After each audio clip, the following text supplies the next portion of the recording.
Hai guys, apa kabar semua guys? Semoga semuanya sehat-sehat selalu dan rezekinya baik semua ya. Kali ini kita akan membahas film berjudul Most Dangerous Game yang dirilis tahun 2020. Tapi sebelumnya please klik tombol subscribe ya guys, nggak usah pakai cara malu-malu. Film ini sebenarnya adalah sekumpulan serial atau short movie yang digabungkan. Mengambil setting di kota Detroit di sekitar tahun 2015-an, film ini berkisah tentang seorang pria bernama Dodge Tynes yang menderita kanker otak. Umurnya diperkirakan tidak lama lagi dan dokter sudah angkat tangan, sedangkan istrinya sedang hamil. Secara kebetulan dia mendapat tawaran untuk terlibat dalam permainan berbahaya, di mana dia akan diburu oleh 5 orang yang sangat kaya. Para orang kaya ini membayar dalam jumlah besar kepada perusahaan bernama Tirovan untuk dapat terlibat dalam permainan memburu nyawa manusia. Dodge yang merasa putus asa akhirnya menerima tawaran tersebut karena dia tetap akan meninggal karena penyakitnya, tetapi bisa meninggalkan uang untuk istri dan calon jabang bayinya. Film ini hampir mirip idenya dengan serial Korea yang lagi hits yaitu Squid Game, namun sebenarnya serial ini sudah tayang lebih dulu guys. Tanpa berlama-lama skuy guys, kita masuk aja ke alur ceritanya.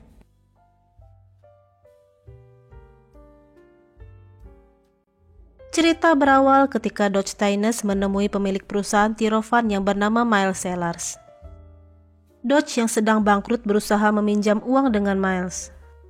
Dia memiliki aset sebuah gedung yang pembangunannya sedang mangkrak bernama The Carrington dan Dodge berusaha menjaminkan gedung tersebut.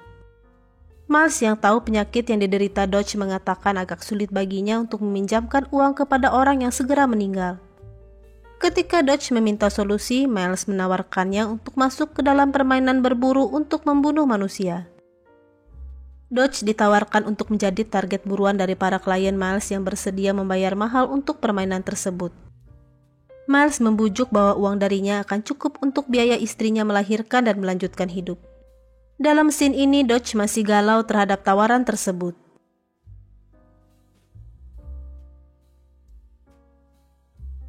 Scene kemudian berpindah ke beberapa hari sebelumnya ketika Dodge sedang berlari di jalanan Detroit. Di masa lalunya, Dodge ini adalah atlet lari estafet yang berprestasi di universitasnya. Setelah beberapa lama, Dodge singgah di proyek gedungnya yang sedang mangkrak.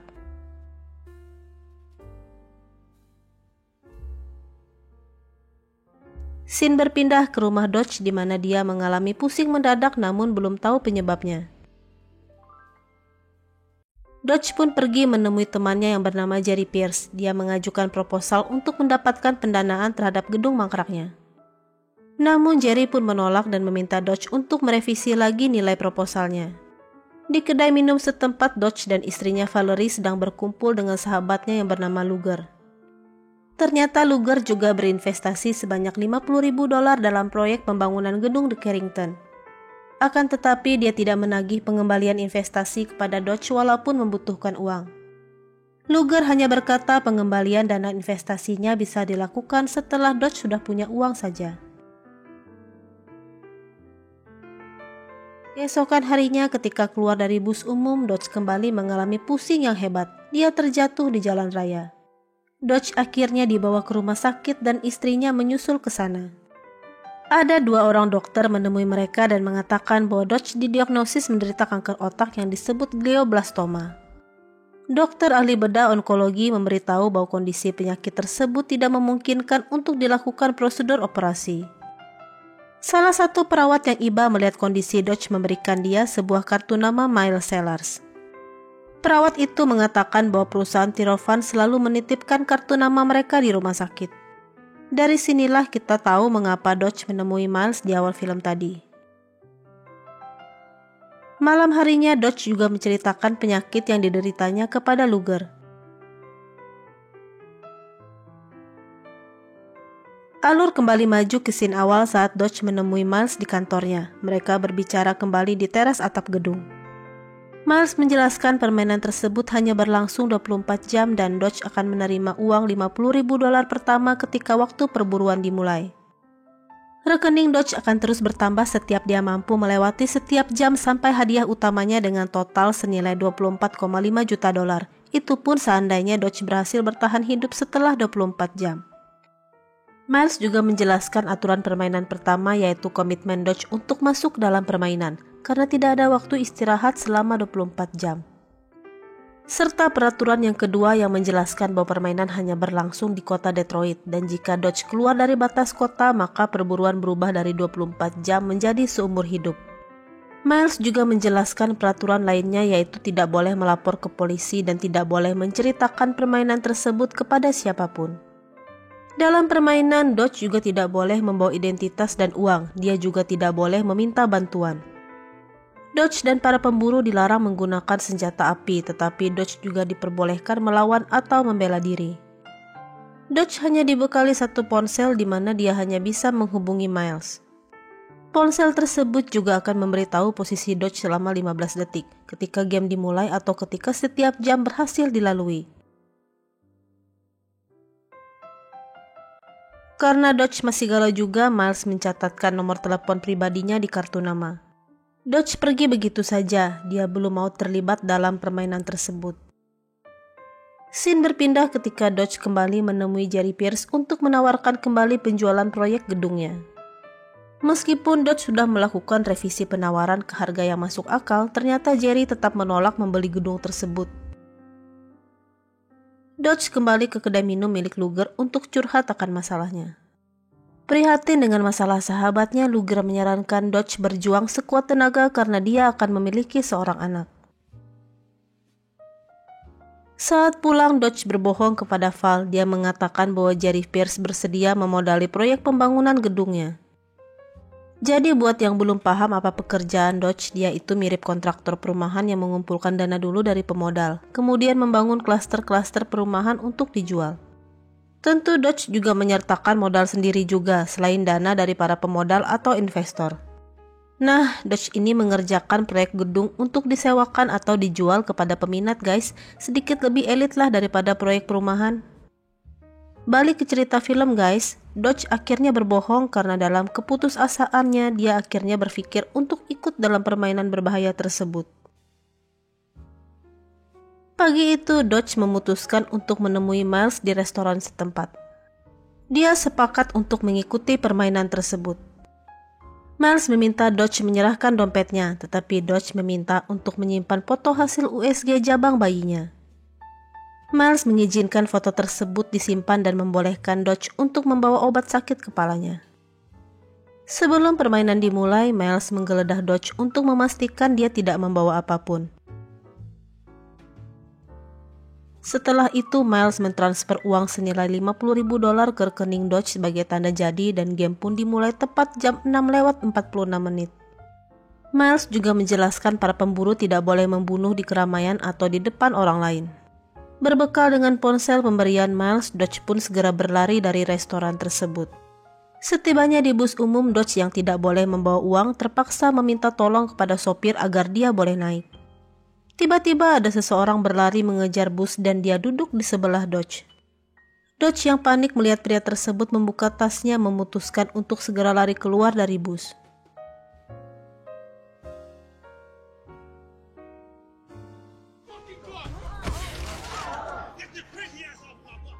Scene berpindah ketika Val melihat notifikasi email dari Bank Detroit dan kaget karena ada yang mengirim $50.000 ke rekening suaminya. Dia mengira Jerry Pierce lah yang mengirimkan uang. Dalam hal ini Mimin salut, ternyata Miles Sellars adalah orang yang menepati janjinya.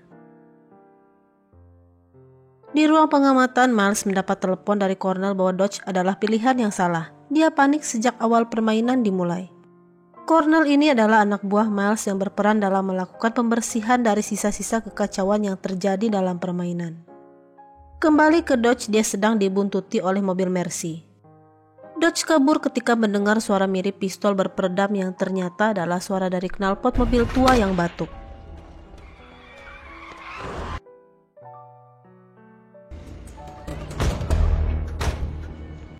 Dodge masuk ke gedung agar dia selalu berada di keramaian. Di dalam lift dia bertemu salah satu pemburunya yang bernama Nixon. Dodge curiga padanya namun terselamatkan karena Nixon tidak boleh membunuh di depan orang. Dodge pun mengambil pulpen dari tas wanita yang bersama mereka untuk berjaga-jaga. Di tempat sepi di lorong gedung, Nixon mengejar Dodge yang lari pontang-panting dan bersembunyi di toilet.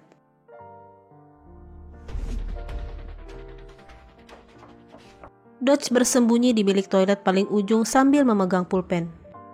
Nixon, si orang Inggris tersebut, mulai menendang pintu bilik toilet hingga tempat persembunyian Dodge ketahuan.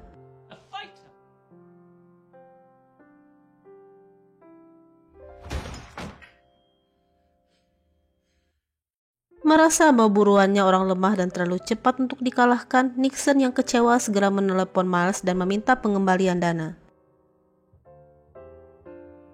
Tetapi tanpa diduga-duga, Dodge melakukan perlawanan dengan menendang pintu bilik toilet sehingga pelipis Nixon berdarah. Dodge kabur dan dikejar Nixon. Dia sengaja menempatkan dirinya di keramaian.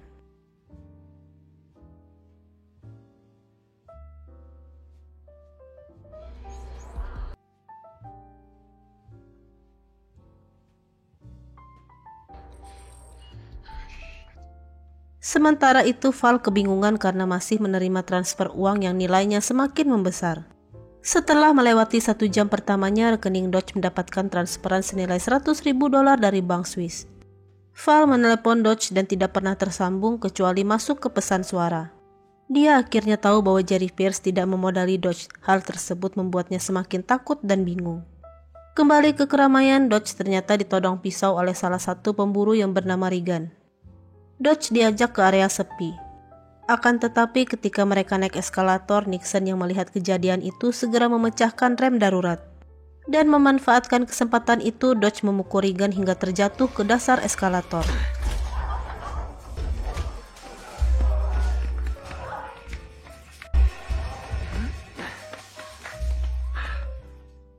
Situasi berganti dengan Nixon kembali mengejar dan Dodge jatuh terguling ke sebuah tangga di pinggir jalan.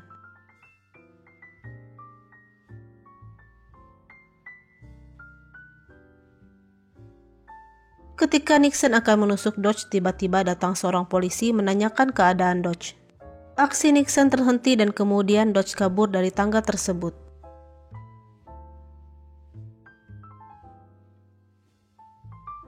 Sesaat kemudian, Dodge mencuri sepeda agar pelariannya lebih cepat. Namun sialnya bagi Dodge, dia diterjang oleh Regan yang sudah menunggu untuk membunuhnya. Melalui pergulatan yang seru, Dodge berhasil kabur dari Regan yang kakinya tersangkut jeruji sepeda.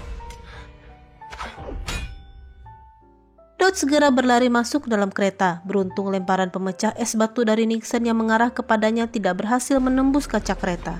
Tampaknya Nixon juga melakukan pelanggaran, guys, melakukan serangan di depan umum, sama seperti Regan. Turun dari kereta, Dodge segera menuju gereja setempat dan masuk ke dalam bilik pengakuan dosa.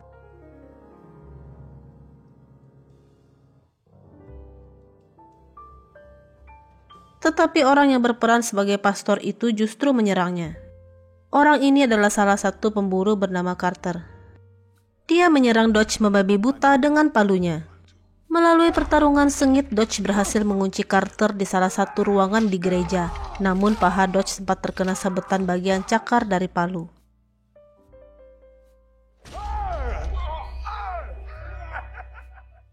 Sementara itu di tempat lain, Val justru mengajak Luger ke bank untuk bertanya dari mana sumber uang yang masuk ke dalam rekening suaminya. Sepertinya itu rekening bersama suami istri, guys. Itu sebabnya Val tahu password internet banking suaminya. Entah bodoh atau terlalu jujur atau ketakutan dengan pencucian uang, laporan Val justru membuat pihak bank jadi curiga karena uang tersebut dikirim dari luar negeri. Khawatir rekening tersebut dibekukan, Luger berinisiatif untuk mengatakan bahwa uang tersebut dikirim paman Val yang kaya raya. Akhirnya Val paham dengan situasi tersebut dan mengatakan dia yang mengganti popok pamannya selama 2 tahun. Ternyata Val sudah melaporkan kejadian orang hilang tersebut kepada polisi. Bahkan polisi juga tahu bahwa Val menerima transferan sejumlah besar uang secara berkala. Namun polisi tersebut mengatakan dia akan berusaha mencari Dodge. Saat sudah pukul 4:46 sore, Val menelepon Luger kembali. Jumlah uang yang sudah masuk adalah $2,2 juta. Karena kebingungan, Val mulai memeriksa berkas pekerjaan Dodge dan menemukan kartu nama Miles Sellers.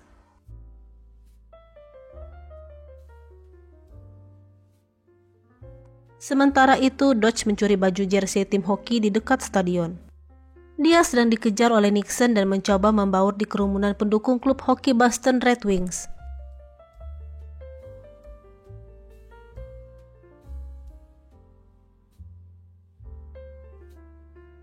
Posisi Dodge akhirnya diketahui oleh Nixon karena penjual jersey tersebut melihatnya dan meminta dia mengembalikan baju yang dicurinya. Dodge kembali lolos dari Nixon dengan menyelinap ke dalam bagasi sedan di parkiran stadion. Ternyata mobil yang ditumpangi Dodge tersebut menuju luar kota Detroit. Apabila Dodge terdeteksi keluar batas kota, maka perburuan dirinya berubah menjadi seumur hidup. Dari dalam bagasi, Dodge mendengar keluarga tersebut akan pulang menuju kota Birmingham di Alabama.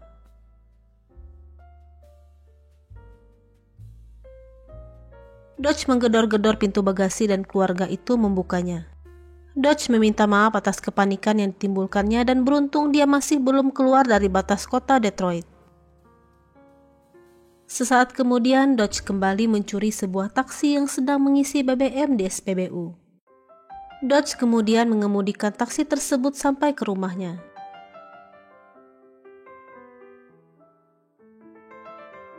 Saat akan masuk ke halaman rumahnya, tiba-tiba ada pengendara motor yang mencurigakan dan menyerang Dodge. Val sempat melihat Dodge dari kejauhan yang akhirnya kabur kembali dengan taksi tersebut. Pemburu itu ternyata memiliki skill ninja. Dia berhasil membuat ban taksi kempes dengan lemparan shuriken. Dia berhasil masuk ke dalam taksi Dodge dan menjerat lehernya dengan kawat.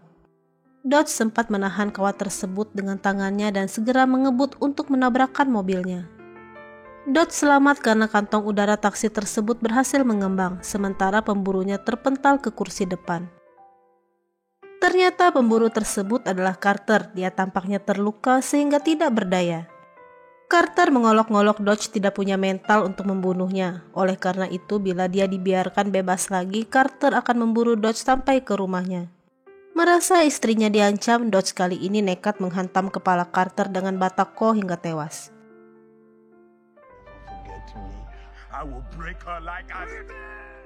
Scene berpindah ketika malam itu Valerie malah mendatangi kantor Tirovan. Tapi karena tidak ada orang, Val memutuskan untuk pulang. Sementara itu di kantor Tirovan, Connell melaporkan kepada Miles bahwa dia sudah membersihkan lokasi kematian Carter. Mayat Carter sudah dibuang ke dalam danau dalam peti baja dan nomor seri sepeda motornya sudah dihapus, serta taksi yang dicuri juga sudah dibakar.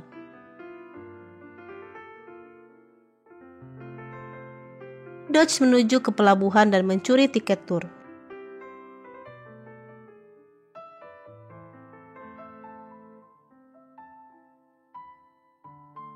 Melihat ada Regan di lokasi, Dodge segera naik ke kapal mini untuk tur berkeliling pesisir kota Detroit. Untuk informasi guys, kota Detroit terletak di dekat dua danau besar yaitu Danau St. Clair dan Danau Erie yang terhubung oleh sungai Detroit. Dodge bertemu salah seorang pelayan wanita di kapal tersebut yang ternyata juga seorang pemburu bernama samaran Kennedy. Kennedy ternyata jago bela diri dan Dodge kewalahan menghadapinya. Beruntung celana Kennedy terbakar sehingga Dodge berhasil lolos darinya. Kesulitan kembali datang. Ternyata sungai Detroit terbagi sebagai perbatasan antara wilayah Amerika Serikat dan wilayah Kanada. Kennedy mengatakan bahwa jembatan adalah batas wilayah Amerika dan Kanada. Apabila Dodge melewati batas itu, maka perburuannya berlangsung seumur hidup. Mendengar hal tersebut, Dodge segera naik ke puncak kapal dan segera menggapai rangka jembatan. Ternyata Kennedy menyusulnya juga, namun berhasil ditendang dan jatuh ke sungai. Tengah malam saat Dodge sudah kelelahan dan pasrah, tiba-tiba Luger datang menghampiri Dodge. Luger sudah keliling kota mencari Dodge dan ingat taman tempat Dodge bersembunyi dari kemarahan ayahnya di masa lalu.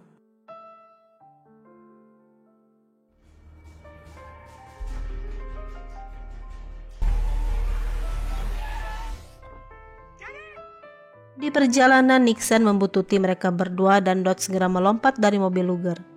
Dodge kabur ke area para gangster kulit hitam. Dia dipentung hingga pingsan.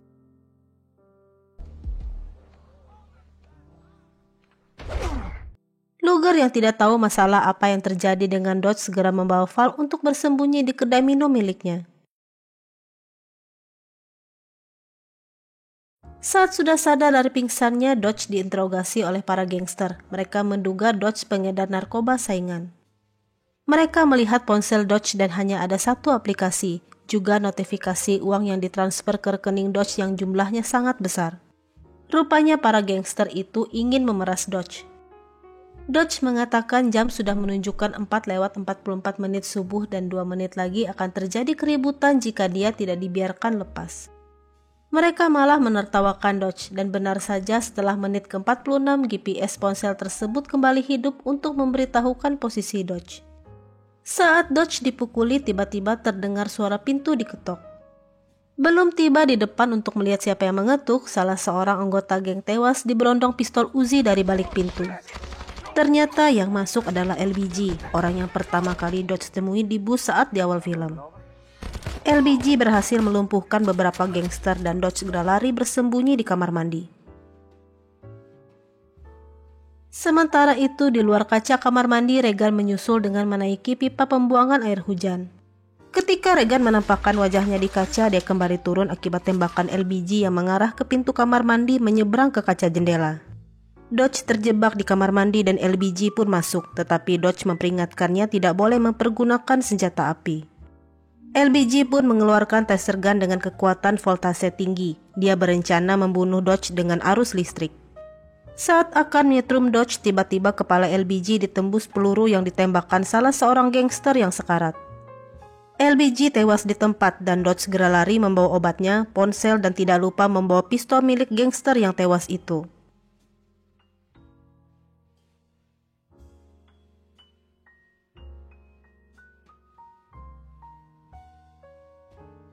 Kanal sebagai spesialis pembersihan segera menuju ke lokasi pembantaian.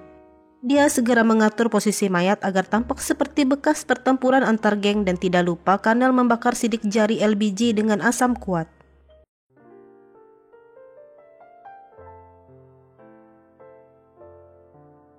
Kabur dari rusunawa itu, Dodge kembali dikejar oleh Nixon, namun Nixon tidak berhasil menabrak Dodge.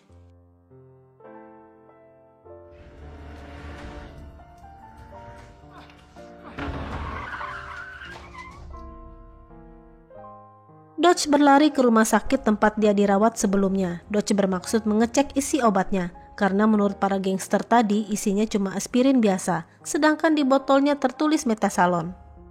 Sebelumnya Dodge dituduh para gangster itu mengedarkan narkoba palsu di wilayah mereka. Kepada dokter jaga IGD, Dodge menanyakan isi obatnya dan menurut dokter itu isinya hanya meloxicam yang berfungsi sebagai anti nyeri dan anti peradangan. Dodge kemudian meminta bantuan untuk mengecek rekam medis atas namanya. Akhirnya dokter tersebut mengecek ke database rumah sakit dan tidak ditemukan nama Dodge Tynes dalam sistem mereka. Dodge juga meminta mengecek data 2 orang dokter yang merawatnya, namun kembali database tidak menemukan nama Dr. Singhal dan Dr. Levy yang merawat Dodge. Dodge segera menelepon Miles dan menuduh Miles sudah menipu dirinya sehingga terlibat permainan berbahaya tersebut. Namun Miles mengarang cerita bahwa Luger lah yang meracuni air minum Dodge sehingga dia mengalami pusing berat. Luger dituduh kecewa karena uang $50.000 tidak kembali dan menjebak Dodge agar masuk dalam permainan berbahaya dari Tirovan. Miles mengatakan waktunya sisa 90 menit lagi dan Dodge harus menyelesaikannya. Dan Miles memperingatkan Dodge bahwa membawa pistol dilarang, namun Dodge yang marah akhirnya melawan dan mengatakan tidak ada aturan lagi. Oleh karena itu, Miles mengumumkan kepada pemburu yang tersisa bahwa senjata api diizinkan dalam perburuan tersebut. Jadi gini guys, kenapa Miles harus menipu Dodge adalah karena banyak peserta perburuan sebelumnya protes karena target mereka sebelumnya banyak yang tewas terlalu cepat. Dodge adalah target yang sempurna, selain dia atlet, Dodge juga sedang mengalami kebangkrutan.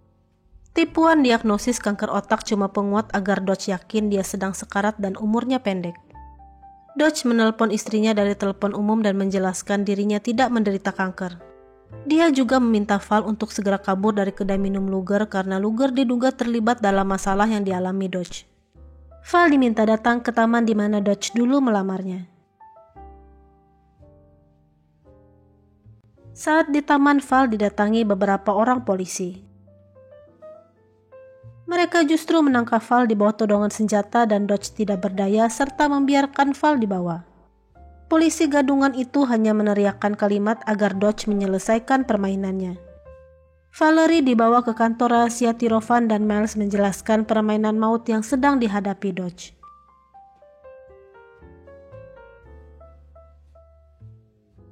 Sementara itu, Dodge akhirnya memilih sebuah pabrik tua perakitan mobil handmade yang sudah tidak digunakan lagi. Di tempat itu dia menunggu para pemburu dan melawan balik. Dodge sangat mengenal seluk-beluk pabrik tua tersebut karena di masa mudanya dia dan Luger pernah bekerja di tempat itu. Para pemburu tersebut dipancing dengan lampu papan nama pabrik yang dihidupkan kembali.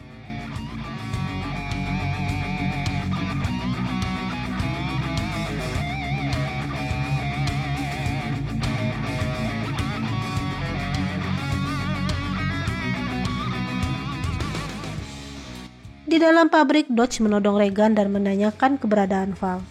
Namun Regan mengatakan tidak tahu menahu perihal istri Dodge. Akibat ada suara benda jatuh, Dodge jadi lengah sehingga Regan berhasil membuat pistol Dodge terjatuh. Namun di tengah pergulatan mereka, Dodge berhasil menekan tombol mesin pres sehingga lengan kanan Regan terjepit di mesin tersebut. Dodge pergi membawa pistolnya dan berlari ke jalan penghubung pabrik, tetapi dia terjatuh dan pistolnya diambil oleh Luger. Dodge heran mengapa Luger tahu posisinya dan Luger menjawab karena lampu papan nama pabrik menyala. Berdasarkan informasi palsu dari Miles, Dodge menuduh Luger meracuni minumannya. Namun Luger membantahnya, dia mengatakan Miles sedang memanipulasi pikiran Dodge. Tiba-tiba saja Luger mengacungkan pistol ke arah Dodge sambil menembak. Luger ternyata menembak Kennedy yang sedang mengendap-endap di belakang Dodge.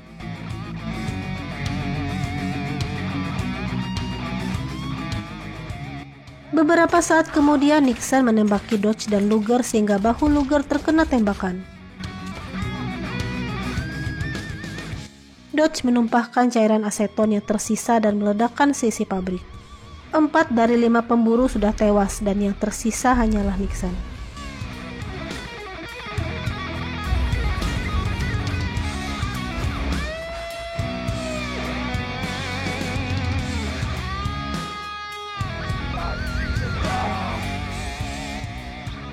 Keluar dari pabrik, Dodge mencari Connell dan meminta informasi di mana mereka menyembunyikan Val. Di bawah todongan pistol, Connell akhirnya memberitahukan bahwa Val sedang ditahan di The Carrington, gedung mangkrak proyek garapan Dodge.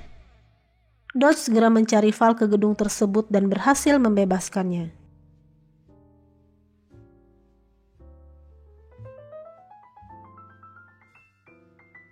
Di saat akan pergi, tiba-tiba Nixon datang dan menembaki mereka berdua. Karena kehabisan peluru, Dodge mengatur siasat untuk kabur supaya memancing Nixon mengejarnya serta membiarkan Val bersembunyi. Ketika membidik Dodge, Val justru mendorong kotak mengenai Nixon sehingga tembakannya meleset. Beruntung bagi Val, si Nixon tidak berniat menembaknya. Dodge yang kabur ke puncak gedung akhirnya terjebak di ujung bangunan ketika dikejar Nixon. Saat ditodong Nixon, Dodge mengatakan Nixon melanggar aturan apabila menembak dirinya ketika dia tidak memegang pistol. Nixon pun menyimpan pistolnya dan menggunakan senjata pemecah batu esnya. Dodge yang terdesak karena serangan Nixon pun akhirnya jatuh dan bergelantungan di balok beton tepi gedung. Saat akan menusuk tangan Dodge, tiba-tiba matahari bersinar terang di ufuk timur menandakan waktu sudah menunjukkan pukul 6.46 waktu Detroit.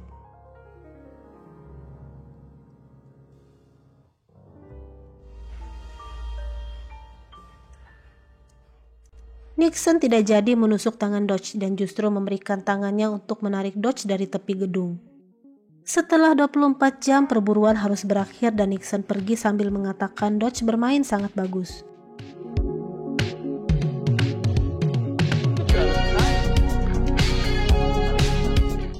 Miles pun menelpon Dodge dan memberikan ucapan selamat atas keberhasilannya.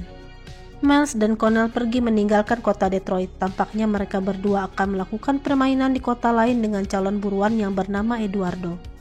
Sepertinya akan ada sequel lanjutan dari film ini, guys. Demikian alur cerita The Most Dangerous Game ini berakhir, guys. Terima kasih sudah menonton.